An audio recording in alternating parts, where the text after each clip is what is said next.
Akhirnya rapat nih. Nah ternyata Muharram itu dulunya namanya Safar awal. Nah, dari situlah kemudian dirubah namanya jadi Muharram. Apa arti Muharram? Muharram ini diambil dari bahasa Arab yang artinya yang diharamkan, yang dimuliakan, yang disucikan, yang diagungkan. Itu namanya Muharram.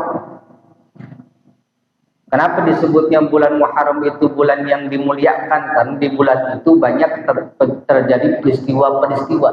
Di antaranya Rasulullah SAW hijrah dari Mekah menuju Madinah. Bahkan para nabi-nabi yang lain pun ternyata di bulan itu banyak kisahnya, termasuk Nabi Musa, Nabi Ismail, Nabi Ibrahim, dan nabi-nabi yang lain, walaupun tidak semua nabi. Dan di bulan Muharram pun disebut juga bulan yang diharamkan. Artinya bulan yang diharamkan itu bulan yang diharamkan terjadi peperangan.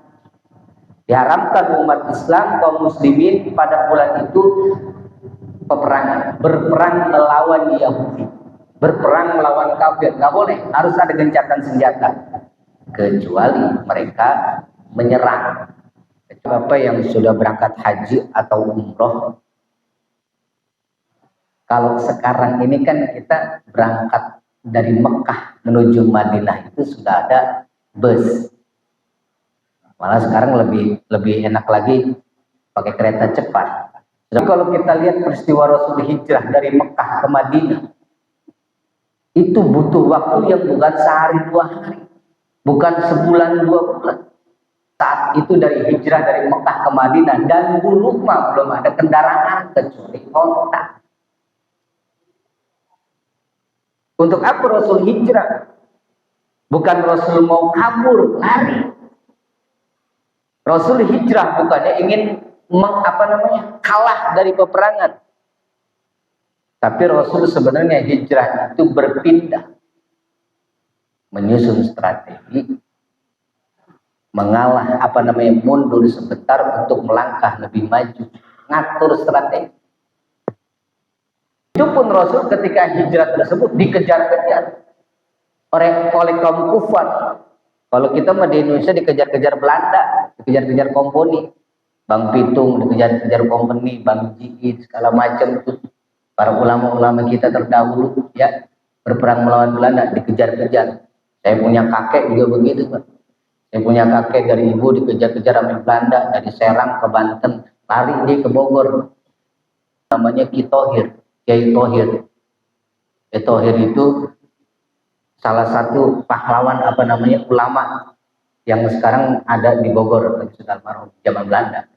Rasulullah SAW hijrah dari Madinah pun nggak gampang. Bagaimana cara beliau keluar dari Mekah menuju Madinah, yang pada saat itu disebut kota Yathrib? Rasul hijrah dari Mekah ke Madinah gak pakai naik kota, naik bukit turun bukit, naik bukit turun bukit. Iya, kalau bukan karena petunjuk Allah, apalagi kita yang manusia biasa nggak tahu lewat mana, nggak tahu lewat mana. Tapi Rasul atas izin Allah dan memang langsung dibimbing oleh Allah Subhanahu Wa Taala sampai ke kota Madinah.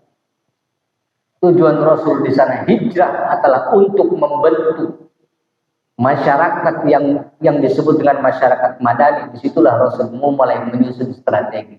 Yang nyampe di sana yang pertama kali dibangun itu bukan rumah, bukan pondok, apalagi hotel. Ditawarkan oleh masyarakat di desa setempat itu, disambut Rasul. Tola'al badru alaina min taniyatil wada. Di situ bikin masjid. Masjid yang pertama kali adalah Masjid Quba. Pertama kali dibangun Masjid Quba. Inti dari perjalanan Rasul hijrah dari Mekah ke Madinah, muhasabah kembali apa yang harus kita lakukan. Di situ Rasul, para sahabat yang menyusun strategi. Makanya Rasul itu di Madinah lumayan rada tenang.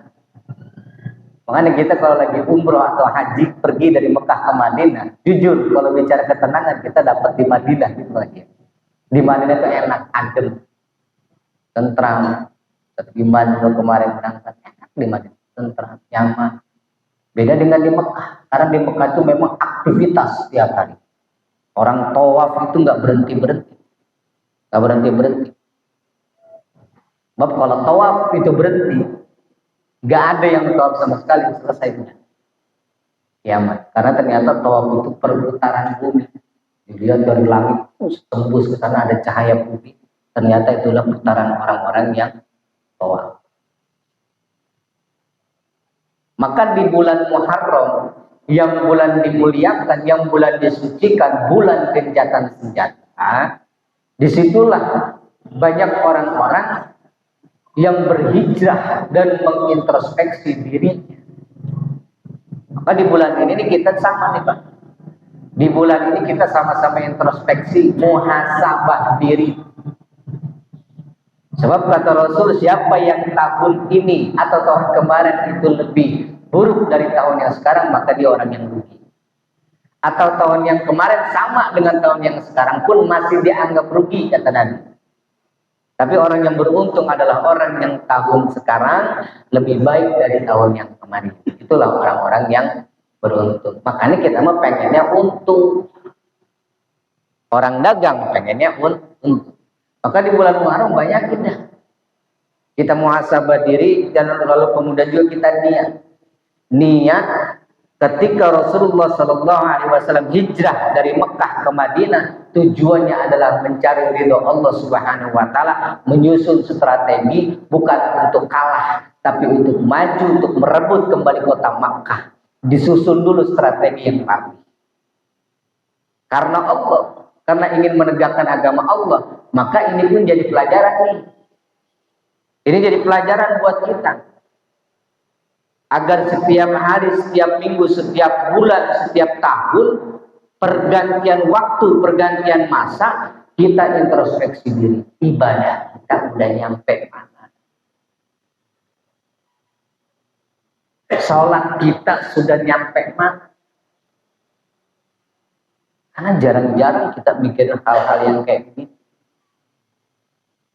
Yang kita pikirin kan setiap harinya, Pak, yang kita pikirin setiap harinya, aduh, udah tahun 2025 lagi rumah masih ngontrak. Itu yang kita pikirin. Motor belum bayar, Pak, udah mau bayar pajak lagi aja. Kerjaan masih bentar lagi mau pensiun nih. Itu yang sering kita pikirkan adalah urusan dunia. Bukan nggak boleh. Makanya setiap pemikiran kita itu kudu diniatkan untuk ibadah. Maka kata ulama, orang yang meninggalkan keduniaannya secara penuh, maka dia sama dengan orang yang mengambil haknya di akhirat secara penuh.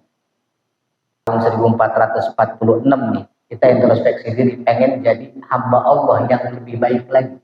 Ibadahnya pengen lebih benar lagi, sama. Termasuk saya pribadi, Ustaz Pepen, Mengaji Kadir, Ustaz Giman dan para jamaah semua yakin punya pengen ibadahnya lebih baik. Gimana caranya? Kata ulama, tinggalin dunia seluruhnya. Maka kamu bakal bisa mendapatkan hak akhirat seluruhnya. Pertanyaannya, bisa nggak Pak kita ninggalin dunia seluruhnya? Mati dong Ustaz kalau ninggalin dunia seluruhnya. Nah, baik-baik ini nafsirin ini pendapat. Gak bisa Ustaz ninggalin dunia secara seluruhnya. Lalu kita mikirin akhirat atau mikirin akhirat doang, nggak bisa. Maksud dari ucapan ini, apalagi di bulan Muharram ini kita introspeksi, maksudnya apa? Maksud sepenuhnya itu maksudnya adalah dunia kita jangan diniatin untuk dunia doang. Itu maksudnya. Kenapa demikian? Karena hidup kita di alam dunia ini kan tujuannya satu. Apa? Ta'abbud. Menyembahkan diri kita kepada Allah Subhanahu. mengabdi sepenuhnya kita kepada Allah Subhanahu wa taala. Lewat cara apa? Ibadah, betul ibadah. Ibadah yang mana? Ibadah banyak. Kita ambil semuanya itu ibadah, baik ibadah mahdhah ataupun ibadah ghair mahdhah. Salat udah pasti karuan ibadah. Puasa ibadah. Zakat ibadah, ngaji juga ibadah. Nah, sementara kerjaan kita ini kan kerjaan dunia, cari uang, urusan dunia. Pengen punya jabatan, urusan dunia. Pengen jadi RW, urusan dunia. Jadi RT, urusan. Yang jadi presiden, urusan dunia. Jadi gubernur, urusan dunia. Tapi jangan jadikan dunia itu hanya untuk di dunia. Tapi bagaimana orang yang pengen jadi presiden, pengen jadi gubernur, pengen jadi bupati, pengen jadi wali kota, pengen jadi apa lagi?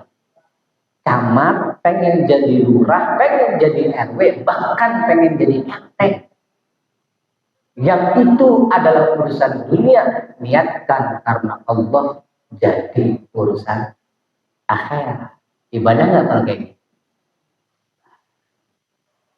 Tidur ibadah bukan, Pak?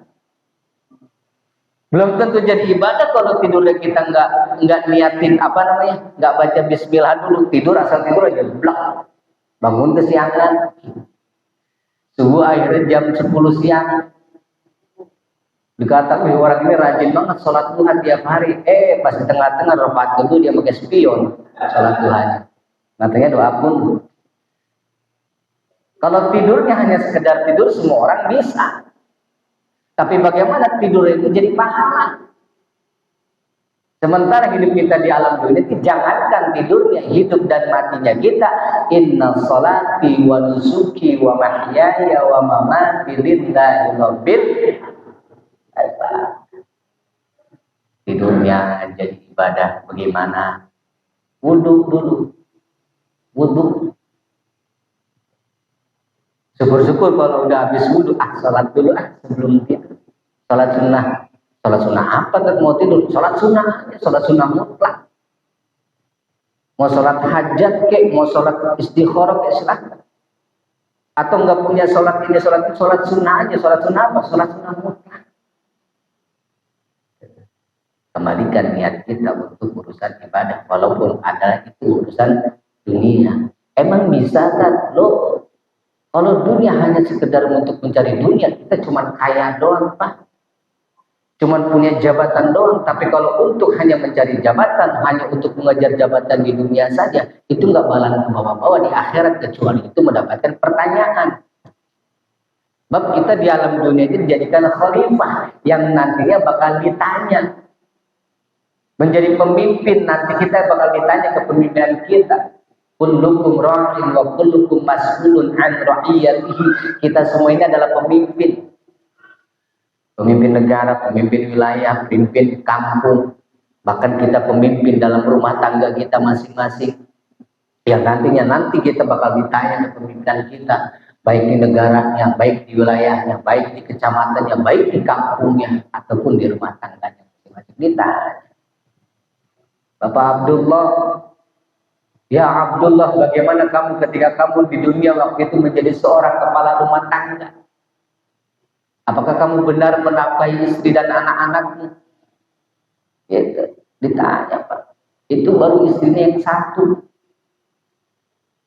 Nah, kalau posnya 2, ditanya. Kita punya harta, sama ditanya. Yang punya harta sedikit, yang punya harta banyak itu ditanya. Kalau hartanya sedikit, ditanyanya nggak seberapa. Ya sebegitu sesuai dengan harta yang kita punya. Tapi kalau harta kita banyak, kita belanja masuk minimarket, supermarket, kita cuma beli apa? Cuma beli kopi serenceng, beli rokok sebungkus. Ya udah itu doang yang dihitung dah. Tapi di belakang kita yang belanjanya 1 troli, 2 troli, 3 troli, dihitung satu-satu. Nggak mungkin dihitung langsung 1 troli, enggak, tapi dihitungnya 1. Nah, makanya di dunia ini supaya kita apa yang kita kerjakan di alam dunia ini tidak percuma sia-sia, artinya hanya untuk kita dapatkan di dunia saja, nggak nyampe di akhirat, maka supaya nyampe di akhirat niatkan urusan dunia kita ini, terutama di bulan Muharram ini, niatkan semuanya untuk ibadah. Bisa gitu Ustaz? Oh bisa. Karena Allah ciptakan kita sebagai makhluk di muka bumi ini supaya kita punya tujuan. Apa tujuan kita? Wa ma khalaqtul jinna wal insa illa liya'budun. Tujuan kita mah cuma satu, ibadah. Makanya kerja jangan cuma dijadiin kerja nyari duit doang, tapi kerja itu niatin ibadah, nanti kita dapat duit, duitnya dipakai buat ibadah. Mana contohnya dipakai buat ibadah? Lah kita nafkahin istri dan anak-anak kita. Kan itu kewajiban ibadah. Jangan sampai kita punya duit, punya gaji, kita nggak nafkahin istri dan anak-anak kita. Bahkan orang tua kita pun kita abaikan. Nggak dinafkahin sama kita. Duitnya malah dipakai judi online. Slot. Anaknya masuk ke masjid, ke masjid, main HP mulu, diambil HP-nya bapaknya, bapaknya main slot. Dapat duit kaya, nggak bakalan. Yang ada malah belangsak. Punya HP sekarang, dulu mau minjem duit Pak, Masya Allah, susah minjem duit ke tetangga. Susah ke orang, sekarang nggak kenal sama tetangga, punya HP, pencet, pinjol, gampang. Gampang nggak? Tinggal bayar yang ribet. Niatin untuk ibadah. Ini bulan Muharram, bulan yang disucikan dan bulan yang dimuliakan. Makanya ulama ngajarin nama kita supaya kita hidup ini nggak lepas dari ibadah. Kullu amrin dibalillah, awali semuanya itu dengan basmalah, bismillahirrahmanirrahim. Supaya apa? Supaya kita dikerjanya nanti semangat. Kerjanya diniatin untuk ibadah, ibadahnya semangat. Baca, awali dengan basmalah. Sepele itu kelihatannya bismillah, tapi manfaatnya, hikmahnya, faedahnya sangat luar biasa. Apa kata Nabi, diantaranya adalah kullu amrin bi balillah yubda'u fihi bismillahirrahmanirrahim fa wa aqtal fa wa abdad fa wa ajzam. Setiap perkara yang dianggap penting menurut syariat agama ayyuh tamu bihi syar'an, kalau tidak diawali dengan bismillah, maka pekerjaannya itu bakal keberkahannya kurang. Ayyunaqil barkah, kurang keberkahannya. Kemarin motong sapi harga 40 juta. 40 juta. Pas mau dibeli buntutnya putus. Kira-kira jadi nggak 40 juta? Apa kalah? Ada orang kan ngincer itu buntut, sop buntut kan gitu. Nggak jadi tuh 40 juta. Maka orang yang melaksanakan aktivitas, suatu aktivitas pekerjaan ibadah, kalau nggak diawali dengan mengucapkan basmalah, bismillahirrahmanirrahim, maka pekerjaan tersebut sia-sia. Artinya kurang berkahnya. Berkahnya jadi kurang. Yang harus saya dapatnya sempurna, malah kurang. Atau bisa jadi juga kebablasan. Gara-gara apa tuh? Gara-gara kita ke bawah hawa nafsu, digoda setan. Dan setan apa? Ngerjain kita itu kadang-kadang di hal-hal yang baik. Dia kadang-kadang jadi sponsor di hal-hal kebaikan. Ismat, sholat. Oh, orang pergi haji, sono ikutan naik haji, berangkat. Dia orang tuh kemarin tuh pada korban tuh beli yang 25 juta, ente kan punya duit, beli yang 40 juta, tuh dikomporin sama setan. Tapi apa kata setan? Tapi jangan lupa, yang pertama, lu harus kebagian, jangan seperempat, harus setengahnya. Nanti kalau nggak kebagian setengah, ngamuk ente. Tuh setan godain kita kayak gitu. Nanti kalau ente berangkat haji ke sono, berangkat haji kayak orang-orang nih. Nanti berangkat sono haji, di sono mah kamu nggak usah sholat, nggak perlu. Itu kata setan. Udah cukup foto di belakang Ka'bah, di depan Ka'bah, lagi begini ihram, gak usah sunat. Nanti pulang dipanggil bapak, setan gak ada kita. Makanya semua niatin karena Allah. Bismillahirrahmanirrahim. Berarti apa? Perjalanan hikmah di Rasulullah SAW hijrah dari Mekah ke Madinah, berarti Rasul ketika itu hijrahnya karena Allah Subhanahu. Maka di bulan Muharram ini yuk Pak, yang sudah hijrah istiqomahkan hijrah, yang belum hijrah yuk ajak saudara-saudara kita supaya ngajinya lebih giat lagi, sholatnya lebih banyakin berjamaah lagi. Kenapa? Mumpung ini mulai dari awal tahun bulan Muharram lagi. Dan hijrahnya mesti karena Allah dan juga karena Rasulullah SAW. Maka Rasul mengatakan kepada kita, niatkan hijrah kita itu dengan karena Allah. Innamal a'malu binniyat. Bahwasanya setiap amal perbuatan kita itu harus menggunakan niat. Imam Syafi'i menjadikan niat itu sebagai rukun dalam setiap ibadah. Imam Malik, Imam Hanafi menjadikan niat itu sebagai penyempurna ibadah. Makanya penafsirannya hadis innamal a'malu binniyat menurut Imam Syafi'i innamal sihhatul a'mal binniyat, bahwasanya sahnya amal perbuatan, amal ibadah itu dengan menggunakan niat. Makanya salat kita niat Allah Akbar. Kapan niatnya? Ketika takbiratul ihram. Bapak niat ngaji. Sekarang kita duduk di sini baca bismillah. Tadi kita mengucapkan salam, kemudian sholawat sambil niatin. Dalam hati lagi duduk begini nih Pak, udah mulai ngaji. Kita niatin bismillah. Niat saya ngaji, nyari ilmu, mudah-mudahan berkah. Itu niatin dalam hati. Saya pengen dari sore nih, Bapak udah punya keinginan. Nanti malam minggu nih maghrib saya mau ngaji di masjid di Nurul Hidayah ada pengajian. Itu dari rumah udah berangkat. Kalau bahasa kita mah hari-hari ini kita lagi niat. Tapi kalau walaupun dalam ilmu fikih, kalau belum dikerjakan, kalau belum dipraktekkan, itu disebutnya azam. Fa in taraqa fa azman. Jadi baru kepengen. Nah kepengennya aja Pak, baru kepengennya umatnya Nabi Muhammad itu udah dikasih pahala. Baru kepengennya doang nih. Tiba-tiba pas mau berangkat dan hujan putih. Nggak jadi berangkat.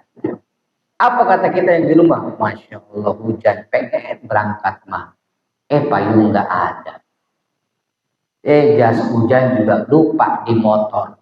Motornya di bengkel. Akhirnya nggak jadi berangkat tuh. Tapi hati kita kepengen ada di majlis karena pengen ikut ngaji. Maka kepengennya kita dan hati kita nyangkut di majlis taklim, di situ juga kita masih dapat pahala. Coba. Apalagi sekarang yang kita lagi di sini, duduk di sini niat karena Allah, nyari ilmu, pahalanya double. Dilipat gandakan oleh Allah. Kan semua ini kan pilihan-pilihan Allah. DKM hanya mengundang, DKM hanya mengajak, hanya menginformasikan, diumumkan. Jangan lupa malam Ahad ini kita ada pengajian setiap malam minggu. Itu dipanggil, syiarnya begitu. Tapi nanti yang datang siapa tuh? Orang-orang yang diberikan hidayah oleh Allah Subhanahu wa Ta'ala. Maka bapak-bapak semua yang ada di sini adalah manusia pilihan Allah yang dipilih oleh Allah Subhanahu wa Ta'ala. Dapat hidayah. Nah tinggal pulang ngaji nih Pak.